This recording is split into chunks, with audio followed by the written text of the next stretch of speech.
Peradaban Cina sebelum masa keislaman. Dinasti Zhou terpecah menjadi beberapa negara kota yang menciptakan periode negara perang. Pada tahun 221 sebelum Masehi, Qin Shi Huang menyatukan berbagai kerajaan ini dan mendirikan Kekaisaran pertama Tiongkok. Pandangan konvensional terhadap sejarah Tiongkok adalah bahwa Tiongkok merupakan suatu negara yang mengalami pergantian antara periode persatuan dan perpecahan politis yang kadang-kadang dikuasai oleh suku bangsa asing, non-Han, yang sebagian besar terasimiliasi ke dalam populasi suku Han. Pengaruh budaya dan politik dari berbagai wilayah di Asia yang dibawa oleh gelombang imigrasi, ekspansi, dan asimilasi yang bergantian menyatu untuk membentuk budaya Tiongkok modern. Kekayaan alam Cina yang begitu melimpah menyebabkan kemajuan kebudayaan yang cepat dan beragam. Mengalirnya sungai Huanghe dan sungai Yangtze merupakan sumber kehidupan bangsa Cina dengan cara bercocok tanam dan beternak. Tantangan cara hidup bertani mendorong bangsa Cina membuat perkakas pertanian dari bahan logam, apalagi ditunjang dengan wilayah Cina Selatan yang kaya akan barang tambang seperti besi, timah, emas, dan tembaga. Selain menjadi perkakas pertanian, logam pun diolah menjadi perabot rumah tangga seperti periuk, tombak, pisau, dan lain-lain. Cepatnya kemajuan bangsa Cina di bidang teknologi pertanian mendorong terbentuknya kerajaan. Dinasti yang pertama adalah dinasti Xia. Kekaisaran Cina sebelum masa keislaman. Yang pertama yaitu ada dinasti Xia. Dinasti Xia adalah dinasti pertama yang diceritakan dalam catatan sejarah seperti catatan sejarah agung dan sejarah bambu. Dinasti ini didirikan oleh Yu yang Agung. Menurut kronologi tradisional berdasarkan perhitungan Liu Xin, dinasti ini berkuasa antara 2205 sampai dengan 1766 sebelum Masehi. Sedangkan menurut sejarah bambu, pemerintahan dinasti ini adalah antara 1999 sampai dengan 1558 sebelum Masehi. Menurut proyek kronologi Xisang Zhu yang diselenggarakan oleh pemerintah Republik Rakyat Tiongkok pada tahun 1996, dinasti ini berkuasa antara 2070 sampai dengan 1600 sebelum Masehi. Yang kedua ada dinasti Shang. Dinasti Shang adalah dinasti kedua setelah dinasti Xia. Dinasti ini merupakan dinasti Cina asli yang tumbuh dan berkembang di sekitar lembah Sungai Kuning. Karena kawasannya relatif aman, maka dinasti Shang ini mampu mengembangkan bentuk pemerintahan dan peradaban. Ibu kota dinasti Shang ini berada di kota Anyang yang terletak di sebelah utara lembah Sungai Kuning. Kota Anyang merupakan salah satu kota tertua di Cina selain kota Chengzhou. Pada masa dinasti Shang inilah mulai dikenal tulisan. Awal terciptanya tulisan Cina berkaitan dengan kepercayaan yang dianut dinasti Shang. Raja-raja Shang adalah juga pendeta yang sering memohon kepada dewa. Alat yang digunakan untuk meminta permohonan dan doa tersebut adalah tulisan gambar yang ditulis di permukaan tulang sapi. Tulisan tersebut lama-kelamaan berkembang dan digunakan oleh banyak orang pada generasi-generasi mendatang. Tulisan ini akhirnya bukan hanya menyebar di daratan Cina, melainkan juga di Korea dan Jepang. Yang ketiga ada dinasti Zhou dan berkembangnya ajaran filsafat Cina. Ciri peradaban yang menonjol pada masa dinasti Zhou adalah dibentuknya pemerintahan pusat yang kuat. Hal tersebut didukung oleh para bangsawan yang memiliki kecakapan dalam mengembangkan sebuah negara. Zaman dinasti Zhou ditandai dengan kemajuan kreativitas intelektual. Para pemikir Cina zaman Zhou tersebut antara lain Konfusius yang mengembangkan Konfusianisme, Lao Tse yang mengembangkan Taoisme, Han Vesu dan Li Su yang mengembangkan ajaran legalisme, Moti atau Mo Zhu yang mengembangkan Mohisme, kaum Sofis yang mengembangkan Sofisme, serta individualisme.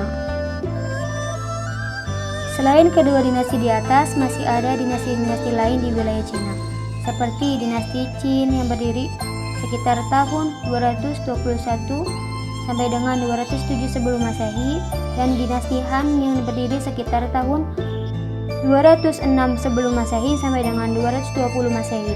Namun, kedua dinasti ini tidak bertahan lama seperti dinasti-dinasti sebelumnya. Yang keempat ada dinasti Qin. Dinasti Qin berhasil menyatukan Tiongkok yang terpecah menjadi beberapa kerajaan pada periode negara perang. melalui serangkaian penaklukan terhadap kerajaan-kerajaan lain. Dengan penaklukan terakhir adalah terhadap kerajaan Qi pada sekitar tahun 221 sebelum Masehi. Qin Shi Huang dinobatkan menjadi kaisar pertama Tiongkok. Bersatu pada tahun tersebut, dinasti ini terkenal mengawali pembangunan tembok besar Tiongkok yang belakangan diselesaikan oleh dinasti Ming, serta peninggalan terakota di makam Qin Shi Huang. Yang kelima ada dinasti Han. Dinasti Han didirikan oleh Liu Bang, seorang petani yang memimpin pemberontakan rakyat dan meruntuhkan dinasti sebelumnya.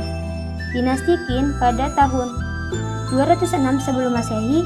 Zaman kekuasaan dinasti Han terbagi menjadi dua periode, yaitu dinasti Han Barat tahun 206 sebelum Masehi sampai dengan 9 Masehi dan dinasti Han Timur 23 sampai dengan 220 Masehi yang dipisahkan oleh periode pendek dinasti Qin pada tahun 9 sampai dengan 23 Masehi. Yang keenam ada zaman tiga negara. Zaman tiga negara yaitu Wei, Wu, dan Shu adalah suatu periode perpecahan Tiongkok yang berlangsung setelah hilangnya kekuasaan de facto dinasti Han. Secara umum periode ini dianggap berlangsung sejak pendirian Wei pada tahun 220 hingga penaklukan Wu oleh dinasti Jin pada tahun 280. Walau banyak sejarawan Tiongkok yang menganggap bahwa periode ini berlangsung sejak pemberontakan Serban Kuning pada tahun 184. Zaman ini adalah salah satu era yang paling terkenal dalam sejarah Tiongkok, disebabkan karena popularitas roman sejarah kisah tiga negara, Samkok, yang telah diadaptasi dalam berbagai format oleh berbagai negara. Yang ketujuh ada dinasti Jin dan 16 negara. Tiongkok berhasil dipersatukan untuk sementara waktu pada tahun 280 oleh dinasti Jin. Meskipun demikian, kelompok etnis di luar suku Han, Wuhu, masih menguasai sebagian besar wilayah pada awal abad keempat dan menyebabkan migrasi besar-besaran suku Han ke selatan sungai Yangtze. Bagian utara Tiongkok terpecah menjadi negara-negara kecil yang membentuk suatu era turbulen yang dikenal dengan zaman 16 negara pada tahun 304 sampai dengan 469 Masehi. Yang kedelapan ada dinasti utara dan selatan. Zaman ini merupakan masa perang saudara dan perpecahan politik, walaupun juga merupakan masa berkembangnya seni dan budaya, kemajuan teknologi, serta penyebaran agama Buddha dan Taoisme. Yang kesembilan ada dinasti Sui. Dinasti Sui berhasil mempersatukan kembali Tiongkok pada tahun 589 Masehi dengan penaklukan Yangjian. Pendiri dinasti Sui terhadap dinasti Chen di selatan. Periode kekuasaan dinasti ini antara lain ditandai dengan pembangunan terusan besar Tiongkok dan pembentukan banyak lembaga pemerintahan yang nantinya akan diadopsi oleh dinasti Tang. Peradaban India sebelum masa keislaman. Sekitar tahun 6000 sampai dengan 5000 sebelum Masehi, bangsa Dravida datang ke India dari Asia Barat dengan kepercayaan terhadap adanya Tuhan secara abstrak. Kemudian, pada abad ke-6 sebelum Masehi, bangsa Arya dari Persia datang menguasai Punjab dan Benaras, India Utara, dengan membawa kepercayaan adanya Tuhan secara nyata. Dasar kepercayaan bangsa Arya adalah syirik. Kemudian, kepercayaannya itu berkembang menjadi agama Brahmana Hindu, yang melahirkan kasta-kasta pada tahun 599 sebelum Masehi. Lahir Mahavir yang mempelopori lahirnya agama Jain. Dasar agama ini adalah pertapaan dan meninggalkan kemewahan. Kemudian, pada tahun 557 sebelum Masehi, lahir Gautama Buddha di Kapila Bastu, kaki gunung Himalaya yang menjadi pelopor lahirnya agama Buddha. Letak peradaban terbesar bangsa India adalah terletak di Mohenjo-daro dan Harappa. Suku asli India adalah bangsa Dravida, yang kemudian eksistensinya sedikit demi sedikit tergusur oleh kedatangan bangsa Arya dari Asia Barat. Peradaban India sering disebut dengan peradaban Sungai Indus. Pengaruh yang dihasilkan oleh bangsa Arya yang mungkin meliputi peradaban agama, budaya, seni, dan lain sebagainya. Peradaban dan budaya Arya di India, Indo-Arya tidak akan pernah lepas dari pembahasan agama Hindu dan perkembangannya. Agama Hindu muncul di tengah-tengah perkembangan kebudayaan Arya. Perpindahan bangsa Arya ke India berlangsung pada satu masa yang berabad-abad lamanya. Dapat juga dibuktikan kalau dibandingkan syair-syair Weda yang tertua dengan yang terkemudian. Tetapi pada masa Doab Gangga Jumna menjadi pusat kebudayaan Brahma, maka ternyata bahwa seluruh daerah Indus dan Punjab sudah dilupakan oleh orang-orang Arya. Dan bahkan buku-buku seperti Veda dan Upanishad seakan-akan melupakan kesucian sungai Indus. Kedatangan bangsa Arya di India telah memberi pengaruh besar dalam sejarah perkembangan bangsa India sendiri. Fokus penelitian para ilmuwan secara masih berkisar pada budaya yang telah dihasilkan oleh percampuran bangsa Arya dan Dravida tersebut, atau yang kemudian sering dengan kebudayaan Indo-Arya. Pengaruh selanjutnya dari budaya Indo-Arya adalah munculnya berbagai budaya seperti bahasa Sanskerta, upacara keagamaan, dan hal-hal sakral lainnya. Selain itu adalah kemunculan dan berkembangnya agama Hindu yang menjadi agama terbesar di India sampai sekarang. Eksistensi kasta sebagai pembagian kelas masyarakat India merupakan bentuk nyata yang tidak terhapus begitu saja hingga saat ini. Brahmana sebagai kasta tertinggi di India tetap dipegang oleh bangsa Arya sendiri. Sementara Ksatria, Waisya, dan Sudra adalah kelompok sosial yang mesti mengikuti hukum yang telah dibuat oleh Brahmana. Beberapa kerajaan penting pada masa awal berkembangnya Arya adalah Gandhara, Kosala, Kasi, dan Magadha. Tetapi sampai sekarang hanya kerajaan-kerajaan yang mempunyai pengaruh besar saja yang dapat diakses dan dikaji.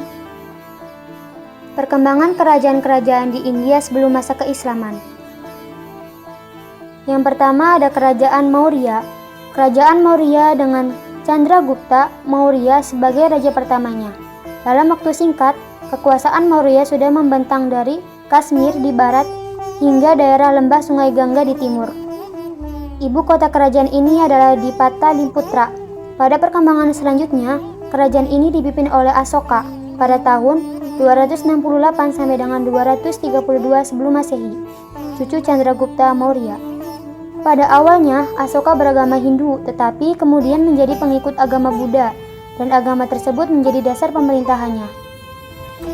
Setelah Asoka meninggal, kerajaan lalu terpecah-pecah dalam bagian-bagian kecil. Namun akhirnya beberapa abad kemudian muncullah seorang raja yang gagah perkasa bernama Chandragupta I, pembangunan kerajaan Gupta. Yang kedua ada Kerajaan Gupta.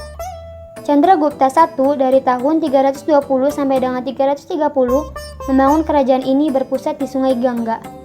Berlainan dengan Asoka, Chandragupta ini beragama Hindu, tetapi agama Buddha tetap berkembang dengan suburnya. Zaman Gupta dalam sejarah India dipandang sebagai zaman yang paling gemilang atau disebut juga dengan zaman keemasan. Puncak kemegahan kerajaan Gupta dicapai pada masa pemerintahan Raja Samudragupta, anak Chandragupta I. Kerajaan Gupta dipimpin oleh Samudragupta pada tahun 330 sampai dengan 373. Seluruh rembah Gangga dan Sindhu ditaklukkannya, serta India Selatan juga dikuasainya. Ia memiliki kota Ayodhya sebagai ibu kota kerajaannya. Kemudian, setelah Samudragupta meninggal, kerajaan ini dipimpin oleh Chandragupta II pada tahun 375 sampai dengan 415. Pada masa ini, kerajaan makmur dan sejahtera, banyak gedung indah didirikan, perdagangan dan pelayaran makin maju, kesenian ilmu pengetahuan, kesusastraan juga maju dengan pesat. Sepeninggal Chandragupta II, kerajaan Gupta mulai mundur. Berbagai suku bangsa di Asia Tengah datang menyerbu. Hampir 2 abad masa gelap ini menimpa India. Akhirnya, pada abad ke-7, tampillah kembali seorang raja yang kuat bernama Harsavardhana dengan membangun kembali kerajaan tersebut. Di sisi lain, Islam lahir yang dibawa oleh Nabi Muhammad di Makkah pada abad ke-7 Masehi. Ketiga ada Kerajaan Andhara, Benggala. Kerajaan Andhara didiami oleh bangsa Dravida. Letaknya di pantai Teluk Benggala di antara muara sungai Godavari dan Krishna. Di waktu pemerintahan Raja Asoka, kerajaan itu ditaklukkan dan diharuskan membayar upeti. Tetapi kerajaan itu kemudian hari bertambah kuat, sehingga seorang dari antara raja-rajanya dapat menduduki kerajaan Maurya. Yang keempat ada Kerajaan Parthi, India Barat. Sebaik telah diuraikan tadi, sisa kerajaan Iskandar Zulkarnain masih terdapat di Persia pada waktu itu, yaitu Kerajaan Baktria. Bangsa itu selalu hendak memasuki India, lebih-lebih setelah mereka itu didesak oleh bangsa lain yang datang dari sebelah utara. Kerajaan Baktria pada akhirnya ditaklukkan oleh bangsa Parthi yang kemudian terus merebut daerah sungai Indus di India Barat. Raja yang terkenal dari bangsa Parthi itu adalah Bondopares. Menurut berita raja inilah yang membawa agama Kristen ke tanah India. Yang kelima ada Kerajaan Kusan, India Utara. Rajanya yang pertama ialah Kadpisa I tahun 40 sesudah Masehi. Sedangkan Raja Kusan yang termasyhur bernama Kaniska pada tahun 120 pada waktu itu. Kerajaan Kusan melingkupi India Utara, Lembah Gangga, dan India. Jadi sebelum seluruh kerajaan Asoka ibu negeri kerajaan Andhra, Pataliputra jatuh ke tangannya. Di antara raja-raja keturunannya kita sebut seorang saja, yaitu Vasudeva pada tahun 182 sampai dengan 220. Dialah raja penghabisan yang masih dapat memegang persatuan dalam kerajaannya. Setelah Vasudeva wafat, kerajaan Kusan pecah belah seperti nasib kerajaan Andhra di India Tengah.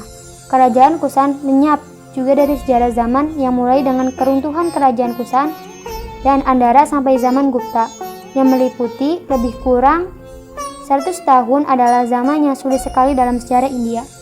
Yang keenam ada Kerajaan Magadha. Pada masa Kerajaan Magadha terdapat beberapa dinasti yang bergiliran memegang tampuk kepemimpinan di India atau Magadha, yaitu dinasti Sisunaga, dinasti Nanda, dan dinasti Maurya.